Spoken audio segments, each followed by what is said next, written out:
That's here. That's home. That's us.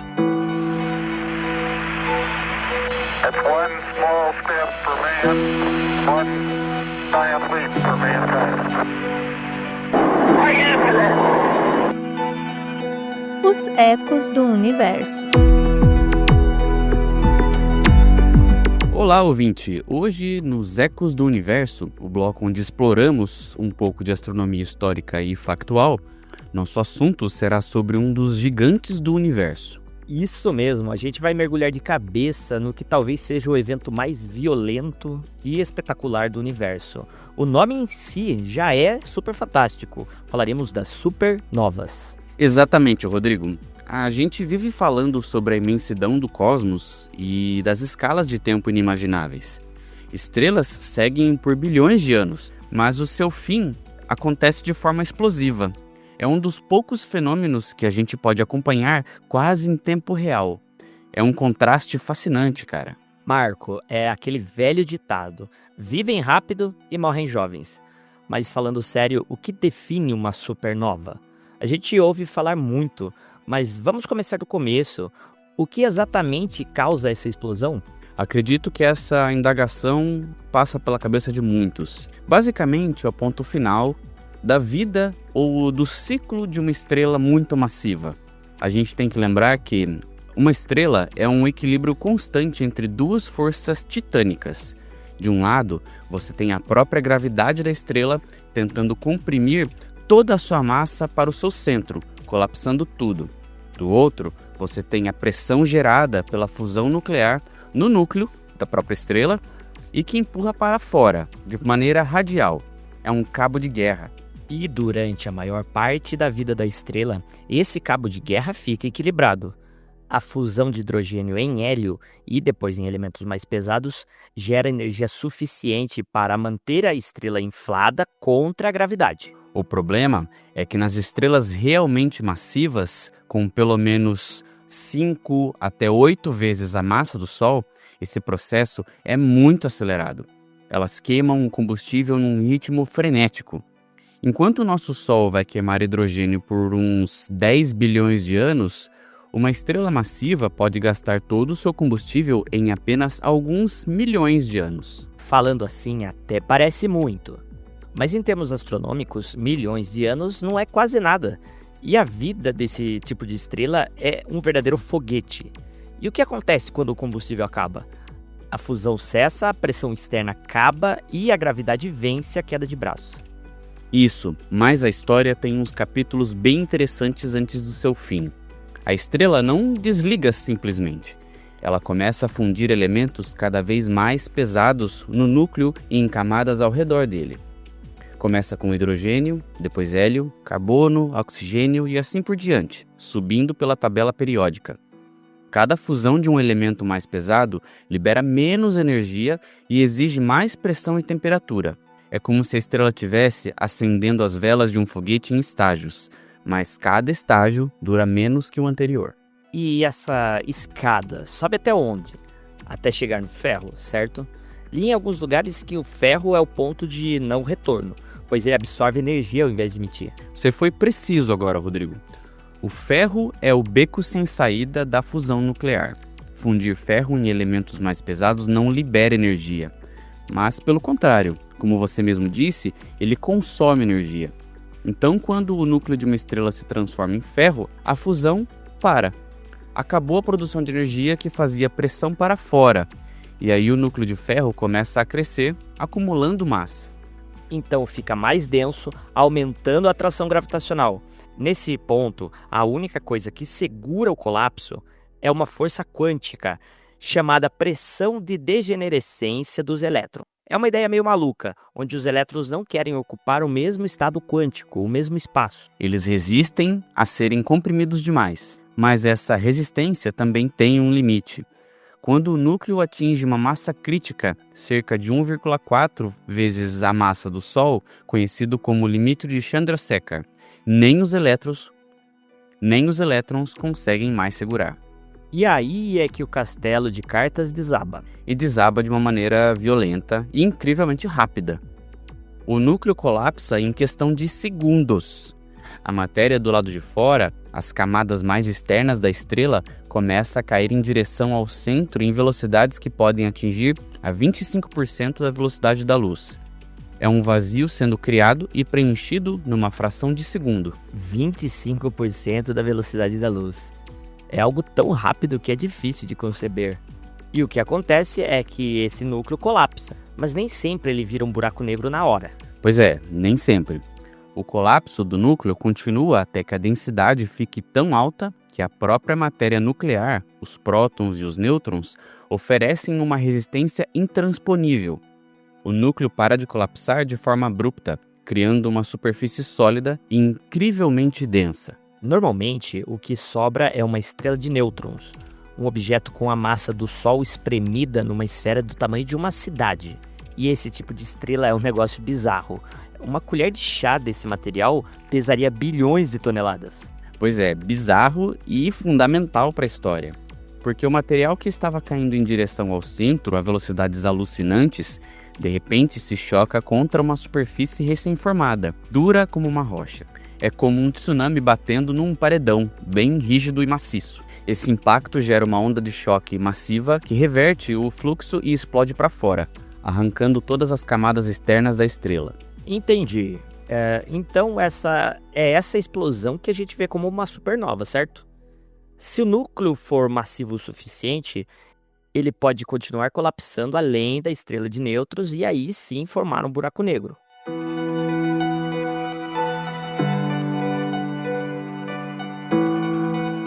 Certo. Então a supernova é esse clarão imenso causado pela onda de choque que lança a camada externa da estrela para o espaço. E não é só um show de luzes, é uma fábrica de elementos mais pesados. Exatamente.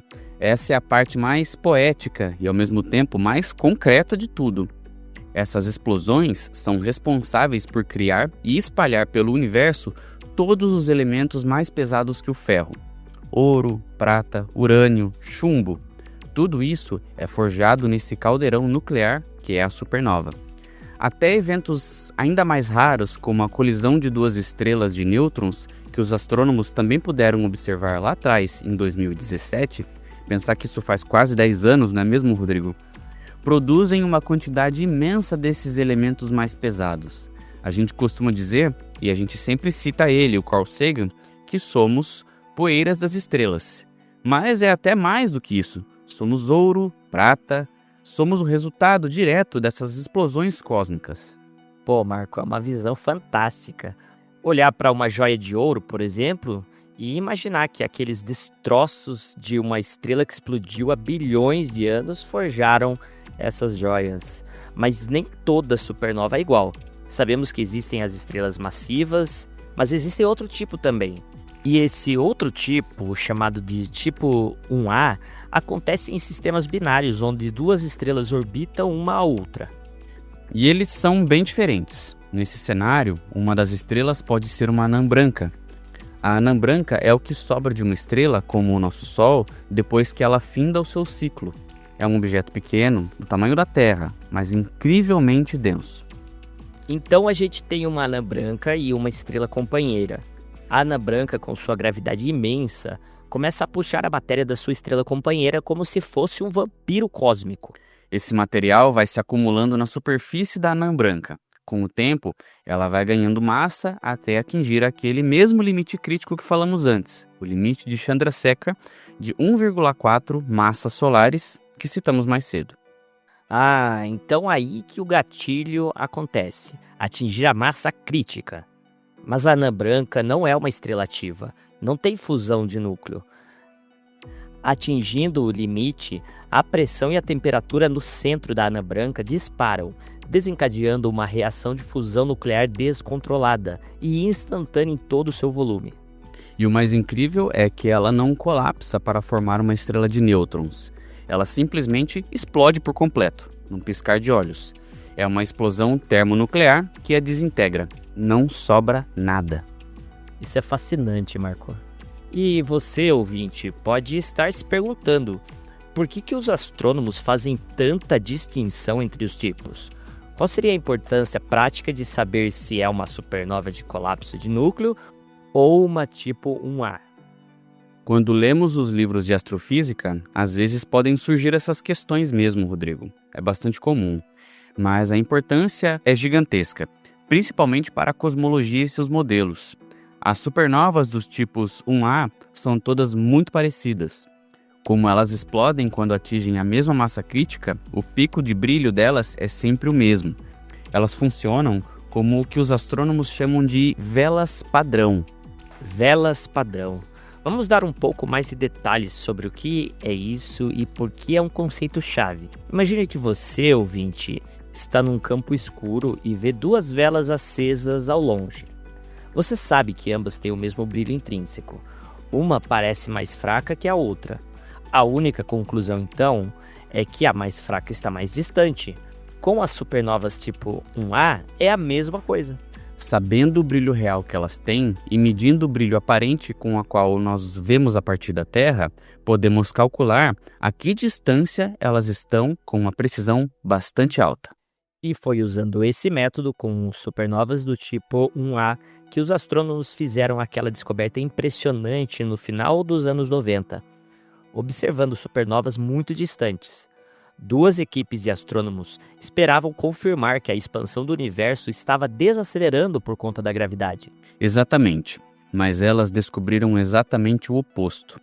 As supernovas estavam mais fracas do que deveriam, o que significava que estavam mais longe do que o esperado. A conclusão foi que a expansão do universo não estava desacelerando, mas sim acelerando. Essa força misteriosa que causa essa aceleração foi chamada de energia escura. Foi uma descoberta que revolucionou a cosmologia e ainda rendeu um prêmio Nobel de Física em 2011. E é incrível pensar que a morte violenta de uma estrela, algo tão localizado, possa nos dar pistas sobre o destino de todo o cosmos. E falando em observar essas mortes, como os astrônomos fazem para encontrar uma supernova? O céu é enorme e elas parecem de repente. Hoje em dia é um trabalho muito automatizado, Rodrigo. No passado era na base do olho humano, literalmente. Astrônomos passavam horas comparando chapas fotográficas do céu de noites diferentes, procurando por um pontinho de luz que não estava ali antes. E pasmem, ainda hoje existem alguns astrônomos amadores que fazem isso de maneira visual em seus telescópios e fazem descobertas que também são importantes. É uma tradição incrível, mas o grosso das descobertas hoje deve vir de robôs. Telescópios robóticos como o Zwick Transient Facility, na Califórnia, varrem o céu inteiro a cada noite. Eles geram imagens enormes e um software compara automaticamente com imagens anteriores. Quando um ponto de luz novo aparece, um alerta é disparado. Sem dúvida, foi assim que, em maio de 2023, o super caçador japonês Koichi Itagaki identificou visualmente, e o ZTF confirmou, uma supernova brilhante na galáxia do Catavento, a SN 2023 IXF, e que deu o que falar. E eu lembro dessa. Foi uma supernova relativamente próxima e muito fotografada. Mas uma vez que o alerta é dado, o que acontece? A correria deve ser grande. O tempo nesse momento é crucial, porque o brilho de uma supernova atinge o pico em poucos dias e depois começa a declinar. Imediatamente a comunidade astronômica é notificada e todos os telescópios que podem, no chão e no espaço, apontam para aquela região. E aí entra a artilharia pesada. O Hubble, James Webb, o Chandra, que observa em raio-x, todos esses grandões entram em ação para medir a curva de luz, que é como o brilho varia ao longo do tempo em diferentes comprimentos de onda, desde as ondas de rádio até os raios gama. E, principalmente, fazem espectroscopia, ou seja, eles decompõem a luz da supernova e eles conseguem identificar quais elementos químicos estão presentes nessa explosão. Aqui é como se a gente estivesse fazendo uma autópsia da estrela, não é mesmo, Rodrigo? Vendo a assinatura do hidrogênio, por exemplo, eles podem classificar a supernova. Se tiver muito hidrogênio, é provavelmente uma supernova do tipo 2, de uma estrela massiva que ainda tinha as suas camadas externas. Se tiver pouco ou nenhum hidrogênio, é uma supernova do tipo 1, que pode ser uma estrela que perdeu as suas camadas ou a explosão de uma anã branca. Então, os tipos são basicamente definidos pelo que a estrela vestia quando explodiu. Muito interessante isso. E depois que a explosão passa e a luz se apaga, fica um material e tanto para trás. Fica um belíssimo e importante objeto chamado remanescentes de supernova. É uma nuvem de gás e poeira em expansão. O material ejetado na explosão viajando pelo espaço a milhares de quilômetros por segundo. Os exemplos mais famosos são a nebulosa do Caranguejo, que é o resultado de uma supernova observada por astrônomos chineses em 1054, e a Cassiopeia A, um dos remanescentes mais estudados até hoje. A nebulosa do Caranguejo é um ícone, e esses remanescentes não são só bonitos, eles têm um papel fundamental. Nuvens que são ricas em elementos pesados. Com o tempo, eles vão se expandindo e se esfriando, e a poeira e o gás vão se aglomerando pela ação da gravidade. Tem papel fundamentalíssimo. Esse material vai formar a próxima geração de estrelas e, ao redor dessas estrelas, planetas. O Sistema Solar, a Terra e nós mesmos somos feitos desse material reciclado, forjado no núcleo de estrelas antigas e espalhados por suas explosões. Ou seja, o Sol é uma estrela resultante de uma explosão estelar muito mais violenta no passado. Uma estrela de segunda e, quem sabe, até terceira geração. É um ciclo de vida cósmico impressionante. A morte de uma estrela dá origem a novas estrelas e planetas. E sabemos que o telescópio James Webb está observando a supernova 1987A. Que é uma supernova de caso à parte, Rodrigo. Foi a supernova mais próxima observada desde a invenção do telescópio, explodindo na Grande Nuvem de Magalhães a, entre aspas aqui, apenas 168 mil anos-luz daqui. As imagens são impressionantes e estão revelando detalhes da estrutura da estrela de neutro que provavelmente se formou ali. É emocionante ver a tecnologia evoluindo e nos permitindo revisitar esses objetos com novos olhos. E falando em observar, fica aqui uma dica que não é o céu em cena, mas deixamos para você, ouvinte. É possível ver uma supernova a olho nu. Exatamente, uma belíssima dica que você traz aqui para os nossos ouvintes, Rodrigo. Mas para vê-las a olho nu, precisa-se de uma supernova na nossa própria galáxia, e bem brilhante. A última vez que isso aconteceu foi em 1604, a supernova de Kepler. Antes dela, Tycho Brahe observou uma em 1572. E antes dessas, temos registros históricos fascinantes, como a SN 1181, que os astrônomos chineses e japoneses registraram, e nós aqui do CentauriCast trouxemos o estudo que envolveu a confirmação, através de um poema árabe, ao sultão Saladino no século XII. Temos também a de 1006, que foi descrita como sendo tão brilhante quanto um quarto da Lua. Mas a mais antiga registrada foi em 185 depois da Era Comum, pelos chineses. É uma pena que a gente não tenha tido esse espetáculo ainda na Era Moderna, mas os astrônomos estimam que em galáxias como a nossa aconteçam cerca de 2 ou 3 supernovas por século. Será que a nossa está meio atrasada? É um caso para se pensar. Como a gente está se tratando aqui de médias, pode ser que nós estejamos um pouco atrasados. Ou pode ser que em breve aconteça uma sequência, não é mesmo?